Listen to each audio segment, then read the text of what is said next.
Good morning. आज के विचार का विषय है राष्ट्र संघ की विफलताओं के कारण। अंतर्राष्ट्रीय संगठन उन संस्थाओं को कहते हैं जिसके सदस्य, कार्यक्षेत्र तथा उपस्थिति वैश्विक स्तर पर होती है।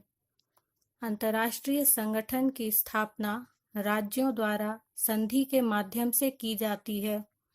ऐसे संगठनों की स्थापना अंतर्राष्ट्रीय विधि के अनुसार की जाती है। प्रथम विश्व युद्ध के बाद एक अंतर्राष्ट्रीय संगठन का गठन किया गया था जिसका नाम राष्ट्र संघ था। इस संगठन का मुख्य उद्देश्य किसी दूसरे संभावित विश्व युद्ध को रोकना था, लेकिन यह ऐसा करने में सफल नहीं रहा। राष्ट्र संघ की स्थापना विश्व इतिहास में एक नई मोड़ थी। मानवता के इतिहास में शांति स्थापना के लिए यह अभूतपूर्व प्रयास था, परंतु मानवता का दुर्भाग्य था कि यह संगठन अपने आदर्शों और उद्देश्यों की प्राप्ति में सफल नहीं हो सका। राष्ट्र संघ की असफलता के प्रमुख कारण निम्नलिखित प्रकार से थे। पहला कारण, उग्र राष्ट्रीयता। विभिन्न राष्ट्रों की उग्र राष्ट्रीयता राष्ट्र संघ की विफलता का प्रमुख कारण थी। प्रत्येक राष्ट्र स्वयं को सर्वोच्च समझते हुए अपनी इच्छानुसार कार्य करने में विश्वास करते थे। कोई भी अंतर्राष्ट्रीय शांति और सुरक्षा के लिए अपनी प्रभुसत्ता पर नियंत्रण स्थापित करने को तैयार नहीं था। दूसरा कारण, सार्वभौमिकता का अभाव। विश्व शांति के लिए यह आवश्यक था कि विश्व के सभी देश राष्ट्र संघ के सदस्य होते, किंतु ऐसा नहीं हो सका। राष्ट्र संघ के 20 वर्ष के जीवन में ऐसा कोई अवसर नहीं आया जब विश्व के सभी देश इसके सदस्य रहे हों।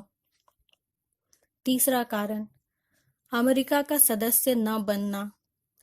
अमेरिकी राष्ट्रपति वुड्रो विल्सन ने राष्ट्र संघ की स्थापना में महत्वपूर्ण भूमिका निभाई, परंतु अमेरिकी सीनेट ने इसकी सदस्यता के प्रस्ताव को अस्वीकार कर दिया।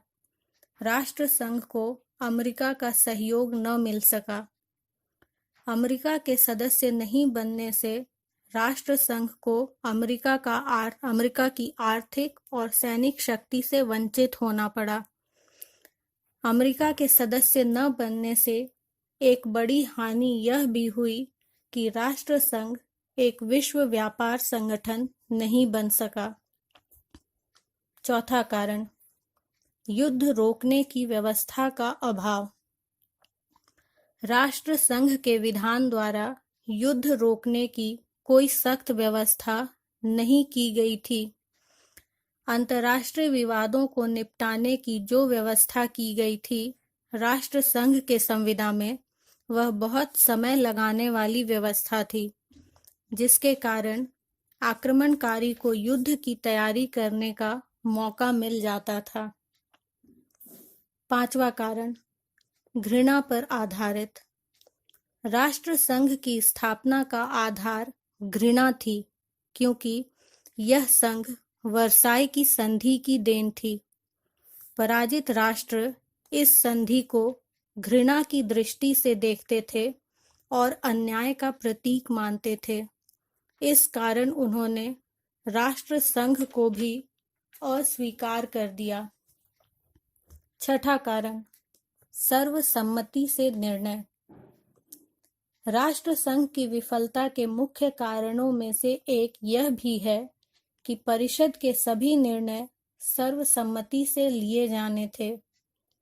चूंकि विश्व के तकरीबन सभी राष्ट्र समूहों में विभाजित थे, इसलिए कई मामलों पर सहमति से निर्णय कर पाना संभव नहीं हो पाता था। इस प्रकार सर्वसम्मति के जिस सिद्धांत को राष्ट्र संघ की कार्यदक्षता को सुधारने के लिए शामिल किया गया था, वह हानिकारक साबित हुआ और उसके कार्यों को बाधित करने लगा। 7वां कारण, युद्ध निषिद्ध नहीं था। राष्ट्र संघ का एक महत्वपूर्ण दोष यह था कि यह पूर्ण रूप से युद्ध का निषेध नहीं करता था। राष्ट्र संघ ने सदस्य देशों को युद्ध की परिस्थितियों में युद्ध करने की अनुमति दी थी। 8वां कारण, अनुचित संवैधानिक प्रावधान। राष्ट्र संघ के विफलता का अन्य महत्वपूर्ण कारण उसके संवैधानिक प्रावधानों से संबंधित था। यह कहा गया था कि यदि किसी राज्य को अनुबंध या संविदा का संशोधन स्वीकार नहीं होगा तो वह राज्य राष्ट्र संघ का सदस्य नहीं बना रहेगा। यह प्रावधान घातक साबित हुआ क्योंकि समय के साथ कई राज्य राष्ट्र संघ के सदस्य नहीं रहे। 9वां कारण, सदस्यों की वापसी। राष्ट्र संघ की संविदा द्वारा सदस्य राष्ट्रों की सदस्यता की वापसी का भी प्रावधान रखा गया था। एक सदस्य राष्ट्र 2 वर्ष की सूचना देकर अपनी सदस्यता का त्याग कर सकता था। यह प्रावधान हानिकारक साबित हुआ और राष्ट्र संघ के सदस्यों की संख्या धीरे धीरे घटती गई और फलतः संगठन विफल हो गया। 10वां कारण, भेदभाव पर आधारित। राष्ट्र संघ बड़ी शक्तियों और छोटे राज्यों के बीच भेदभाव की नीति पर आधारित था। यह महान शक्तियों द्वारा छोटे राज्यों के शोषण को रोकने में सक्षम नहीं था। यह सत्य है कि राष्ट्र संघ अपनी शांति स्थापना के उद्देश्य में सफल नहीं रहा, परंतु फिर भी इतिहास में संयुक्त राष्ट्र संघ के अलावा जितने भी अंतर्राष्ट्रीय संगठन बने हैं उनमें सबसे अधिक उपयोगी राष्ट्र संघ ही सिद्ध हुआ है। Thank you.